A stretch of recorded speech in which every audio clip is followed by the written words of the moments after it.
Oh boy. Oh God. I don't know what my only crime was being happy.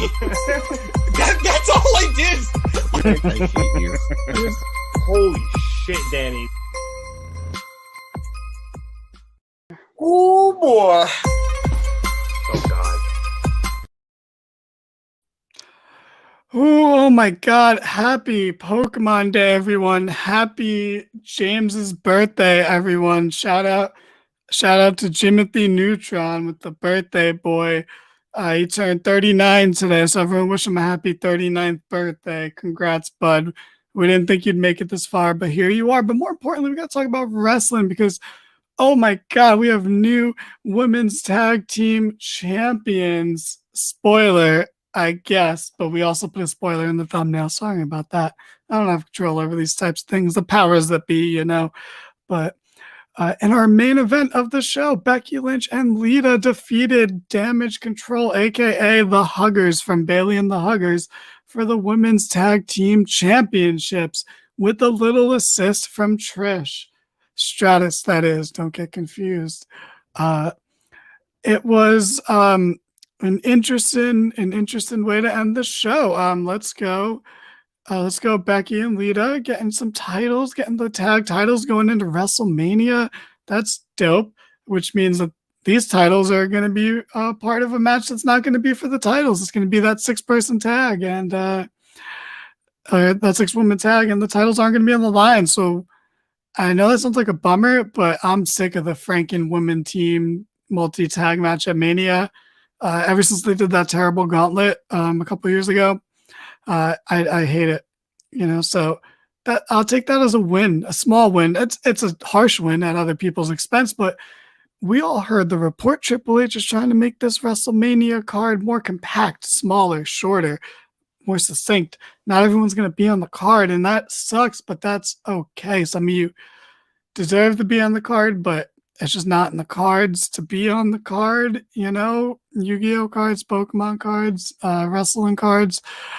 But some people don't deserve to be on the cards, like Natalya. But Lita and Becky are tag champs. So what does this mean for WrestleMania?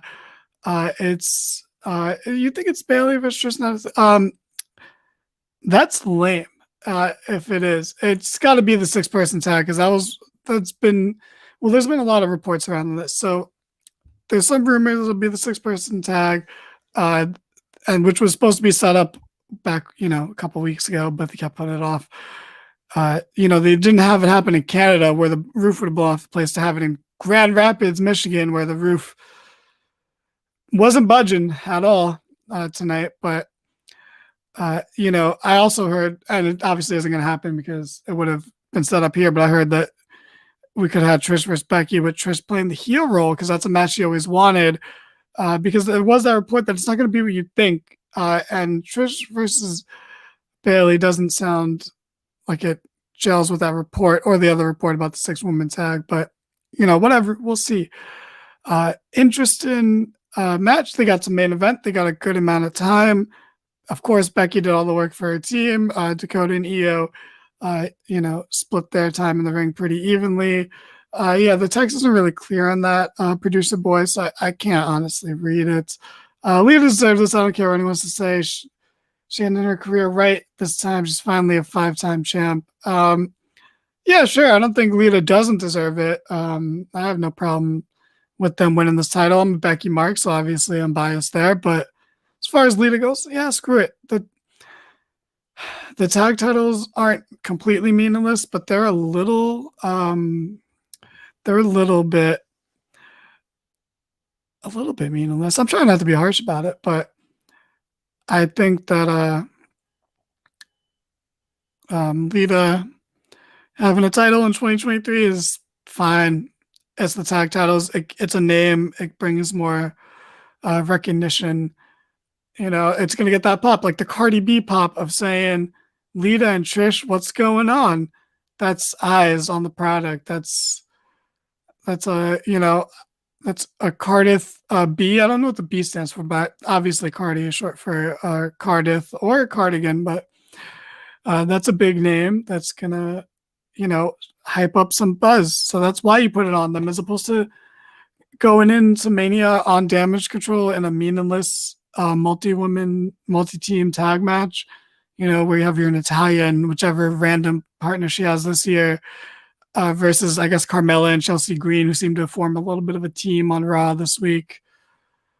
These people should shut the fuck up, back the fuck off, and let this woman just shine her light.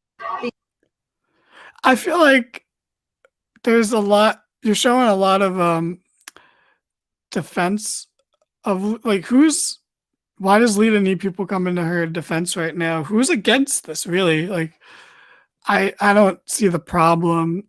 Like, even my bias aside, because even if I was using my Becky bias trademark, I wouldn't want her to have this inferior titles, but after fucking bringing some life to Damage Control for months after Bianca fucking buried them, no offense, Bianca, but give them the feel good title run. It'll last probably after Mania, like probably literally like the few weeks after Mania, they'll lose the titles, and that's fine. It's just to have for Mania. Still lovely. Bro, they weren't gonna be on the card, or they were gonna have a meaningless match. That's the thing. And this is a conversation I actually think maybe we'll talk about on our podcast this week, or maybe it'll wait till next week because we have to do predictions. But is it better?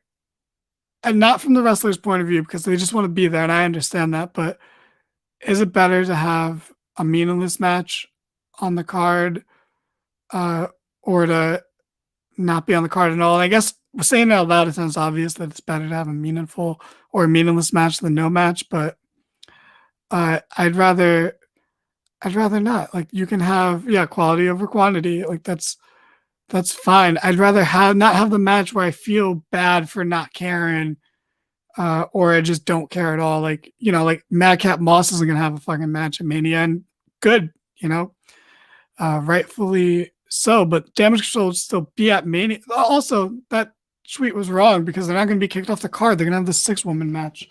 What are you talking about?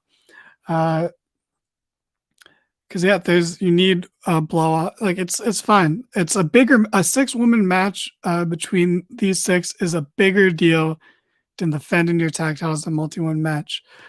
Who knows what Ronda and Shayna are gonna do at Mania at this point? I don't know, but I'm happy that Lita and Becky are tag champs.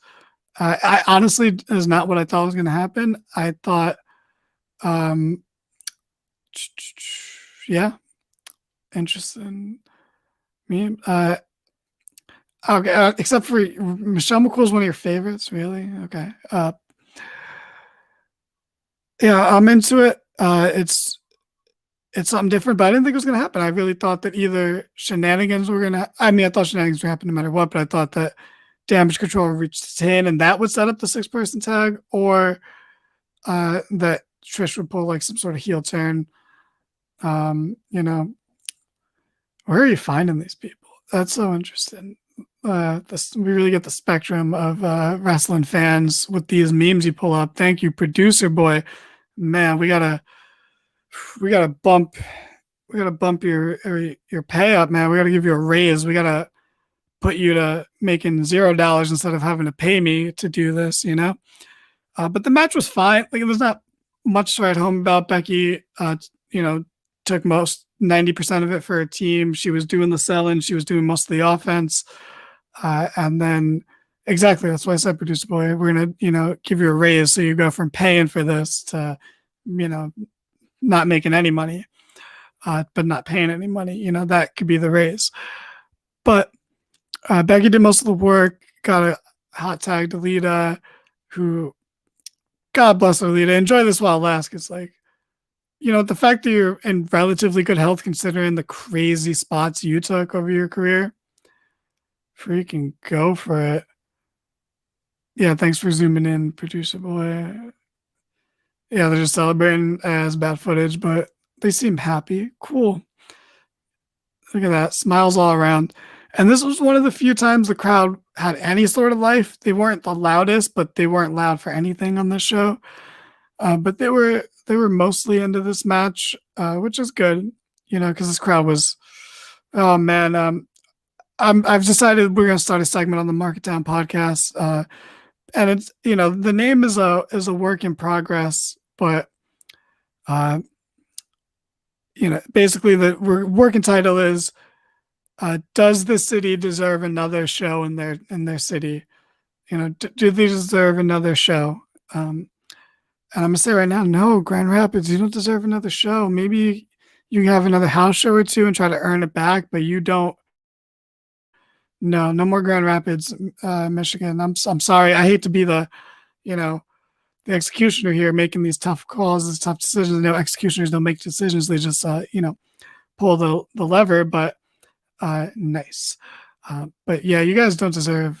You guys were not a good crowd, and maybe if you were there, you can say otherwise. Let me know. But not my favorite crowd. But a fun match. Got a lot of time. They got the main event. Whenever you have like Becky or a big name like Lita going for the tag titles, that's the only time they really main event. Yeah, that crowd fucking sucked, bro. Like there was just nothing you can do for these crowds. Yeah, we got John Blattner in the house. Welcome, JP. I don't know if you saw, but Becky Lynch and Lita are the women's tag team champions after beating Damage Control in the main event of Raw. Fun stuff. We love Becky Lynch over here. We love Lita. We love Trish. We love Bailey. And to a lesser extent, Dakota and Io. But, interesting stuff. Fine. You'll see better matches, but it was a feel-good moment. Why not? It'll have people talking, as Producer Boy showing us with all these lovely images. I think people are upset because they didn't do anything with Damage Control's reign this entire time. Just lose a team that randomly got put together. No disrespect to Lita, though. We're upset, bro. Get over that shit. Becky Lynch and World of the Tanks. Yeah, of course. Of course, they're going to lose to a team that's randomly thrown together. All the teams are randomly thrown together. That's the issue with the division in general. So, you can't use that as that can't be your go-to criticism of it. But yeah, I understand being upset they didn't do anything with Damage Control. But that's not on Becky and Lita at this point. Becky worked hard for the last couple months to bring them up a little bit, which she did. Granted, she never beat either of them in this entire feud until right now. So I don't have a problem with that. After she put them over in a random tag match earlier, she barely got the one up on them this whole time and needed the assist from Lita to win the match. And then they win the titles here. That's fine. You know what was worse? Losing the titles randomly to Alexa and Asuka just to win them back a week later at the whatever show it was. I think it was it the Saudi Arabia show? I don't even remember. That was worse. Becky, I was thinking that maybe we got Becky and Lita versus Ronda and Shayna, but just having Lita in the ring with those two does not seem like a good idea. I really think we're getting the 6-woman tag. I feel like Lita and Trish always want to team together now, and that'll just be a better way of use. Because who gives a fuck what Ronda and Shayna do on the card? That's another segment I want to do in the podcast coming up. Do we? I think I already said that, but do these people deserve to be on the Mania card this year alone, based on on-screen stuff, not backstage stuff?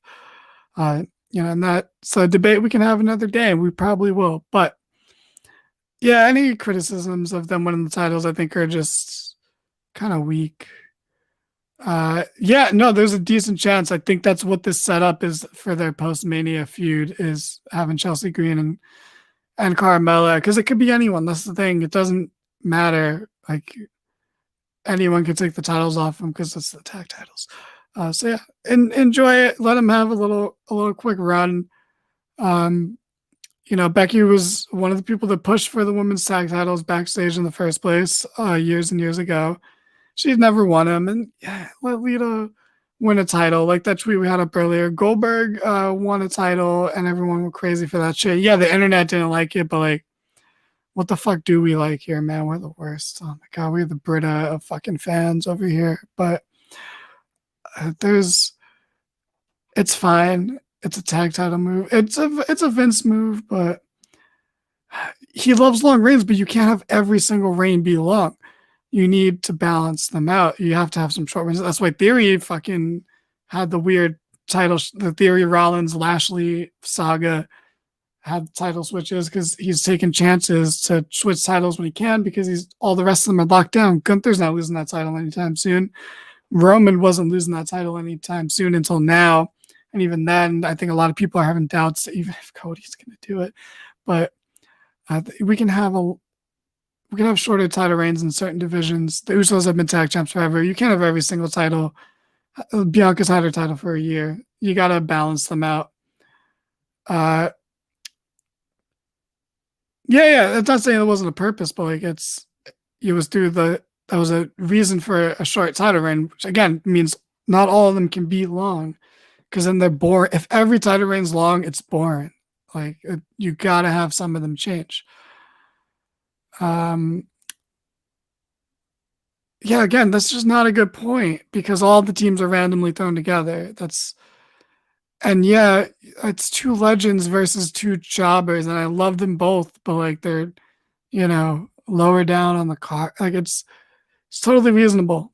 It's not that hard to believe. Like did you guys have a problem with RK Bro winning the tag titles? Like the logic's just not great. But I mean, I guess that's how you feel, so it doesn't matter. But that was a weird accidental paraphrase.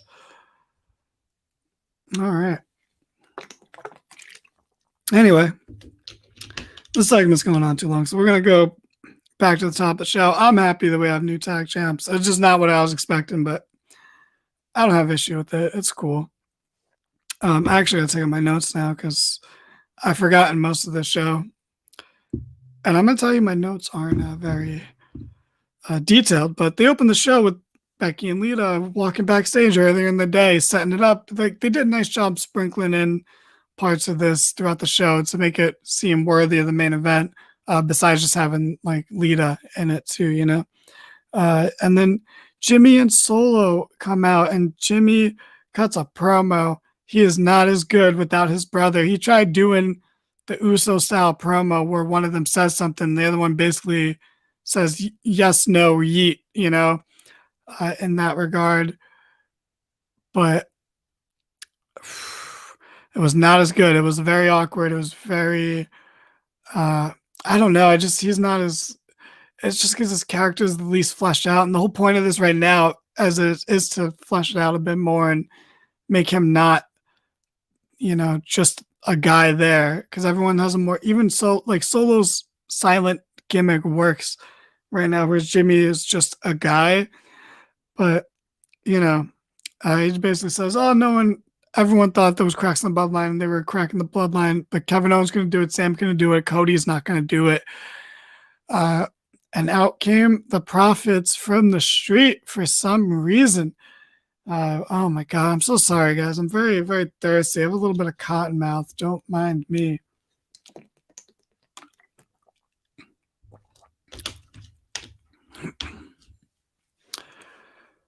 Whew. Anyway. Yep, good point, meme. Don't like to use Kevin Hart for it, but, the Street Profits come out and they cut a promo, and it was fine. And then they have a match. It's Street Profits versus the Usos. Technically, it's still the Usos. It's just Jimmy Uso and Solo Uso versus the Street Profits. And I didn't love this. The match was fine. It was a decent match, but why? This is Montez's first appearance since the Chamber, and they tried hyping that up during the match, and they even showed a replay of the Chamber match during this tag match. But like, why put him in this position? Because the Street Profits obviously lost. Because I'm going to randomly beat people in the bloodline in a story they're not in a couple weeks out from Mania. No, Montez the promo material was fucking garbage, but his delivery was great. He's very charismatic. And that's one of the upsides of the Street Profits, is even if their material is fucking garbage, they're at least charismatic in the way they deliver it for him.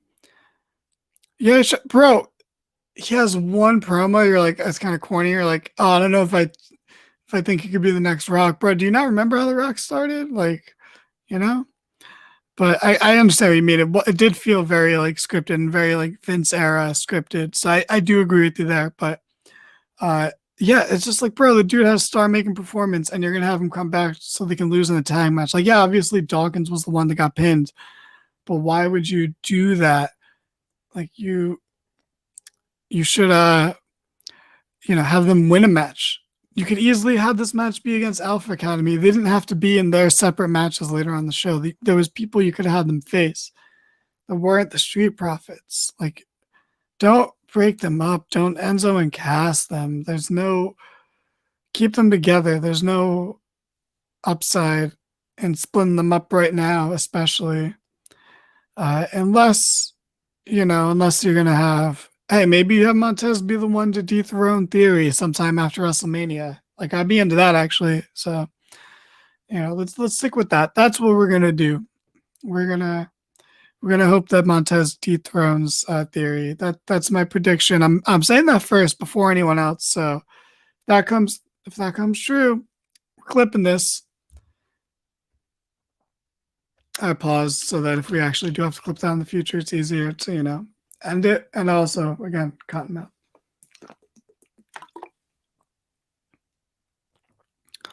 Are you kidding me? No, what? Bro, that tweet is that is a terrible take. I'm at the Street Profits dethroning the Usos after all this, bro. It's Kevin and Sammy. Like, if you think otherwise, you aren't a good storyteller, and you're just biased towards the people that you like, and I understand that. But see, this tweet, I understand. Yeah, I'm tired of Street Profits losing too. That's what I was saying. Bro, have them win a feud, because again, you can have feuds and not be for the titles, and then you can win some matches. That'd be nice, right? So I agree with that. But we're gonna move on because I don't give a fuck anymore. We are unless you got another tweet, producer boy. I'm sorry, I'm gonna cut you off while you're in the groove, but I'm going to move on anyway. We're moving on to the VIP lounge featuring Brock Lesnar. Brock Lesnar, he flipped the genre on his head. He flipped the talk show segment genre on its head. He flipped the narrative on MVP, and he entered first. And he got to the lounge first. And he came out, and he brought MVP down to the ring, who didn't want to come in the ring, but he's like, no, come on, we got to talk business. Come in the ring. You won't get suplex. This isn't Suplex City tonight. And those were key words in this segment. So he said, come on in, man. We're talking business. Sell me on this match. Make me want to see it. Make the audience want to see it. This is a really meta bit of promo commentary by Brock Lesnar right here. What? Okay, hold on. Real quick. See, I was on a nice flow of thought, but that sweet. One of the best Mania main events, bro. That shit was garbage too. Okay, Lesnar hasn't had a good Mania main event. Lesnar's had a bunch of other good pay-per-view main events. You see what I mean, man? Like, I swear to God, man, time is weird. Time has people remembering shit wrong and just believing things that just aren't factually true. Like, people think The Miz was so fucking great, but they just remember him being decent when a time where everything sucked. Like, what? Like, that Lesnar match sucked a lot last year. What is this garbage? That's a funny one though. But yeah, MVP sold them on the match. Talk about, you can. Brock Lesnar puts his hands on a man. That man can't do anything. Brock Lesnar suplexes a man. That man can't do anything. But Brock Lesnar puts his hands on the Giant. The Giant's going to put his hands back on him. And yeah, he sold Lesnar on the match, and it's official. And they went to drink after, and Lesnar took out a flask, and it was called White Lightning that was inside the flask. And he drank some, and he gave an MVP who drank some, but he couldn't stomach it, and he spit it out in Lesnar's face by accident. Lesnar took MVP's overpriced handkerchief and wiped his face with it, then blew his nose and went to put it back in his pocket and F5'd him because he said that he wasn't going to suplex him. He didn't say anything about F5s. He's an honest man. Babyface Brock is not a liar. He doesn't give a fuck about anything, but he is not a liar. And we are getting Omos versus Brock Lesnar, and I will give you a moment to be sad. And I understand. Just be sad.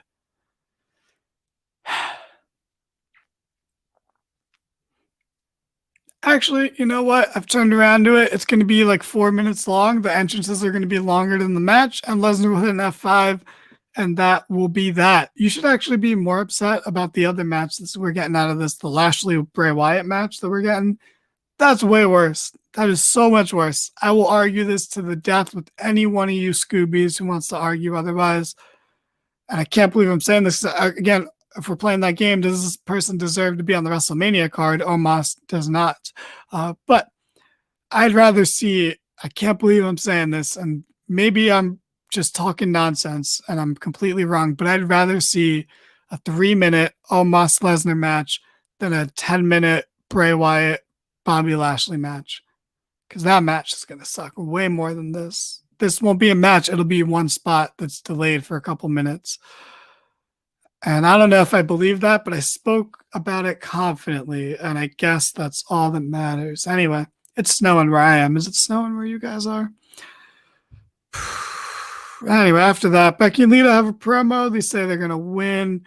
They talk about how historic their careers are and how much they're happy to be fighting by their sides. Again, another promo to hype up the main event. It's all good to build to your main events throughout the night. Fine, all fine stuff. After that, moving fast, producer boy, we have Cody Rhodes versus Chad Gable, Chad Big Bad Gable. And why have Chad in this match, right? Well, you could have Baron Corbin. Like, again, I know they just did it, but like, have someone of that ilk. Like, our Alpha Academy faces or heels. They turned face, and now they're walking it back so that only Otis turns face. It's weird. It's really weird. That being said, this match fucking ruled. Gable is so good. He is so freaking good.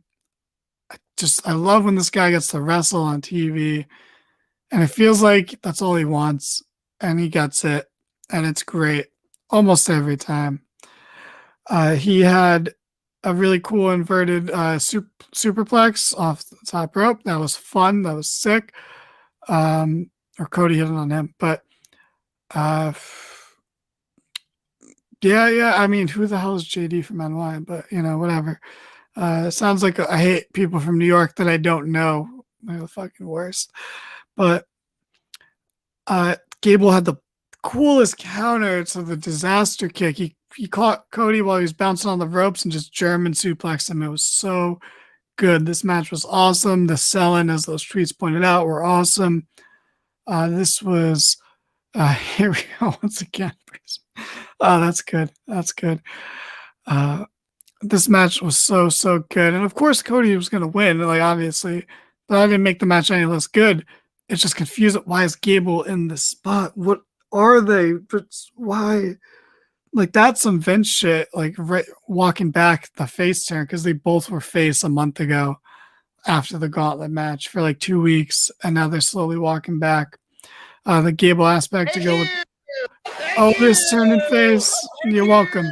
You're welcome. You're welcome, bro. I got you. You're good, bro. Absolutely, anytime, man. You deserve it. No, absolutely, bro. You're so great, Chad. No, I mean it. No, thank you. No, you're welcome, but thank you. Thank you for everything you do, Chad. You're so great. But yeah, just figure out what you want to do with Alpha Academy and just have Gable wrestle on TV more. That's great.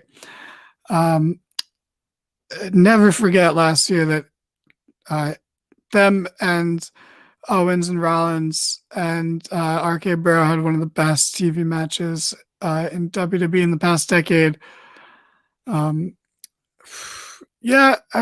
Gable. We all want something for Gable, right? No one wants nothing for Gable, just everyone wants something for Gable. But fun stuff. Cody cuts a promo after, and he says he's going to be on SmackDown. Oh my God. Isn't it great that all the shit happens on SmackDown and like they're just not even pretending anymore? Just Rhea goes over to SmackDown, Cody goes over to SmackDown. Just have Roman come to Raw. Just have, all right, Charlotte's more understandable because she's a SmackDown Women's Champion and I don't want her on Raw, but like, whatever. He's going to be there and it'll be good. It'll be good to have the people WrestleMania matches actually interact, you know? It really was a promo for SmackDown. It's wild. But yeah, it's good that they're going to finally interact. And I'm not complaining about it. I think it's interesting how they've held off like that because it's good, like if the guy wins the Rumble. I hate that they pick the next night all the time now. Like, draw that shit out, but I hate that they do that because then you have all this time and you have a pay-per-view in between. So it's like you kind of it's a stop-start thing. So I actually like that they're doing this. I didn't catch that one, but I maybe agree with that tweet. I don't know what it said. But hear me out. If Otis does leave Alpha Academy Chad Gable behind, wouldn't it be a good idea to bring up the Creed brothers to be no, I don't know who they are. So no, sorry, NXTers. No, I like the Chad Gable singles run idea better, but yeah, Cody's going to interact with the Bloodline finally. Can't wait for that. So that, I can't wait to watch a clip of it or watch the recap on Raw because they're going to recap it on Raw. I'm going to watch SmackDown. After that, what happens after that? Oh, you know what happens? Another promo.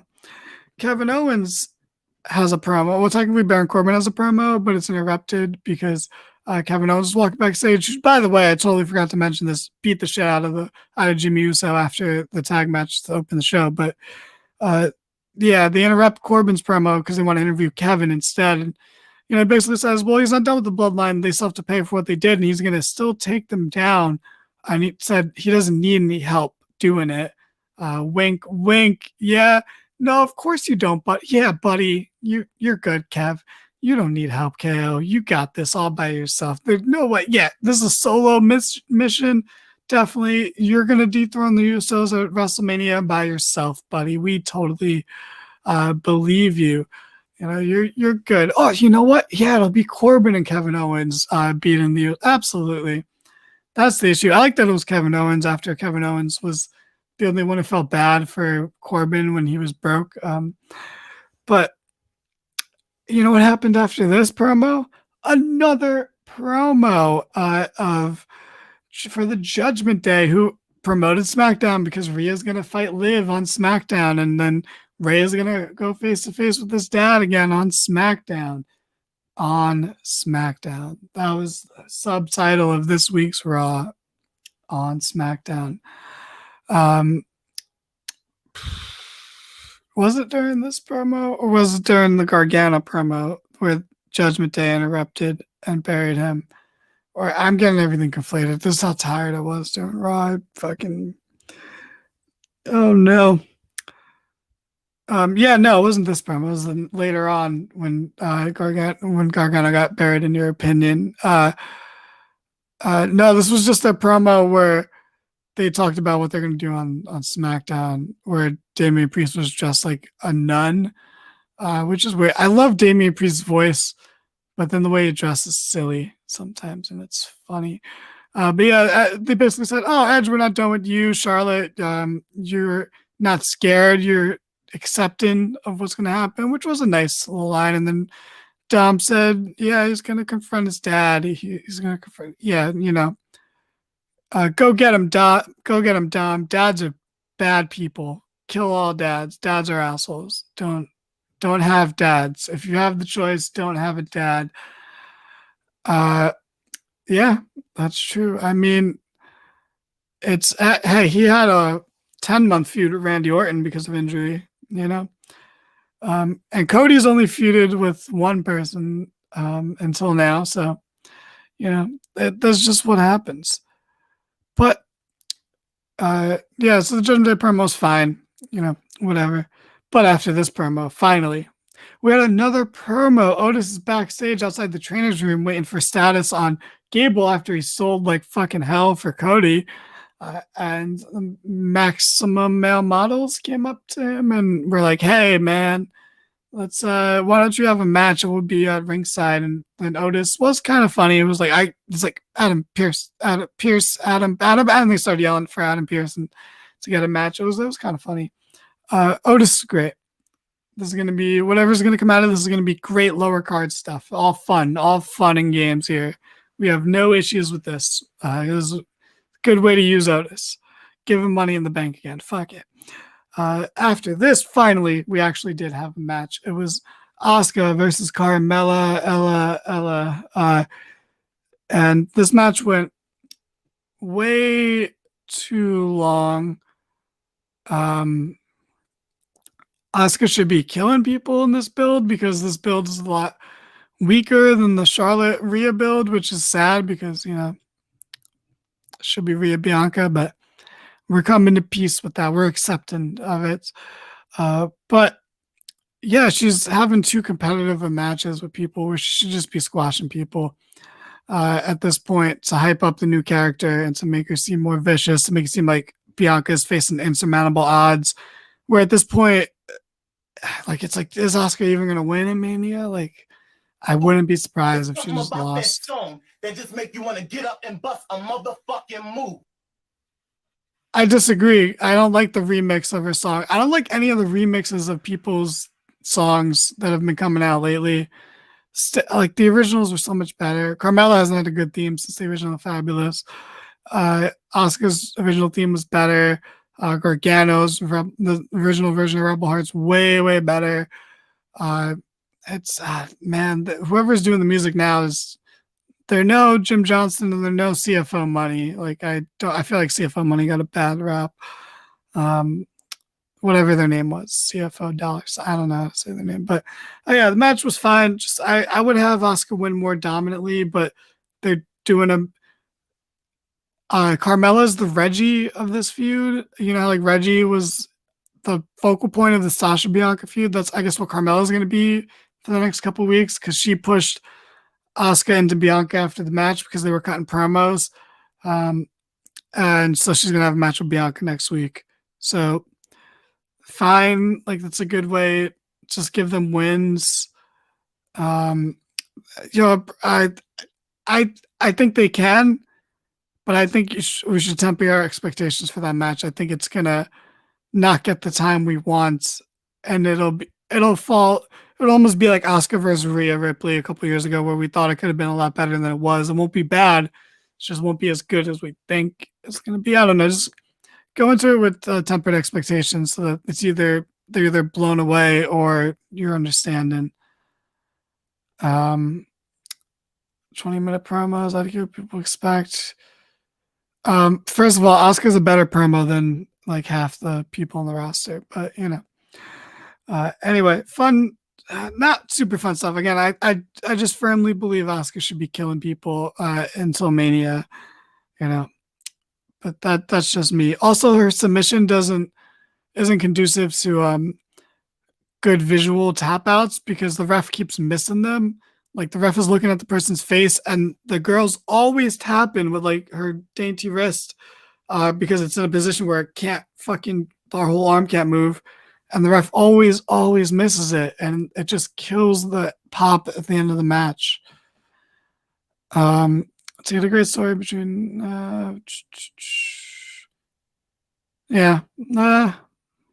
whatever, man. It's filler. It's fine. They can have a one-off match. I don't know. After that, we had another women's match: Candice LeRae versus Piper Niven. And oh boy, the crowd was dead for most of the show. I forgot to mention that all the time, besides the one time. But like, they were pin drop silent for this. I felt so bad for these girls. The crowd did not give a fuck. Nikki Cross was out there accompanying Candice, and she accidentally assisted Candice. Which is good. We're going to get the Way versus Sanity on the pre-show WrestleMania, and that'll be fine. So Candice got the win, but Piper has been repackaged and hasn't won a fucking match. or of note anyway. So weird repackaging. Why repackage someone just to have them lose? Again, and but remember, Candice also needed a win because she hasn't really won much since coming back. So this was kind of a lose-lose in every sense of the term. Like both people really couldn't afford losses, and the crowd was so dead that it was impossible to get into this. So you girls deserve better, but tough spot to be in. Don't envy that at all. Not much to say else about that. Gargano had a promo. He's fighting Otis tonight, and he's gonna fight Damian Priest next week. I wrote the wrong name down in my notes because Judgment Day interrupted and just laughed at him and said that Otis was gonna squash him like a pancake, and mentioned how Priest eliminated Gargano from the chamber. Blah blah blah. Whatever. I don't really have opinions on it. We had Miz TV after that. That's what it was. Because he called him goth, and your adults going through a goth phase, and they called him corny. I don't know, man. I don't think it's as bad as you're making it out to be. People want to people. Anyway, Miz TV happens. Miz is hosting WrestleMania. Who gives a fucking shit? I mean, that's like the best role for him. It's better than him wrestling at WrestleMania. It's like, that's fine. Like, he's whatever. He's the same thing like when Alexa hosted. It's fine. Like, it's harmless. It means nothing. He probably will eat a stunner or something. Fine. Like, cool. I have no feelings about it. Besides that, it's fine. But he's interrupted by Seth Rollins, who's just like, hey. What do you guys want to talk about? What do you guys want to talk about? That was really funny to like me, but I feel like that's not going to be funny to everyone else. But he just wants Miz to call his old friend Logan Paul, and Miz says no, and then he berates Rollins. Rollins kicks him and takes his phone and calls him. And they have this terrible sound effect when you like unlock the phone. It was really bad. And then he calls Logan, and Logan's like, Miz, stop calling me, because even heels hate the fucking Miz. And they talk shit, and they're going to confront each other face to face next week, I think. I don't know. I tuned out a lot during this. I'm tired, guys. So, the show was so boring. I'm trying here, but like there's not much to say or do. Really not a great segment. The crowd was dead. Like, they got into singing Rollins' song because every crowd loves to sing Rollins' theme song. But like, in between singing the song, they were so dead. When Rollins was picking up this fucking phone off the canvas, the crowd was eerily quiet. It was so awkward. The segment was not good. The match is going to be so good, though. So we're forgiven of it. But oh man, this wasn't good. What happened after that? Damage Control had a promo. Logan, one more thing.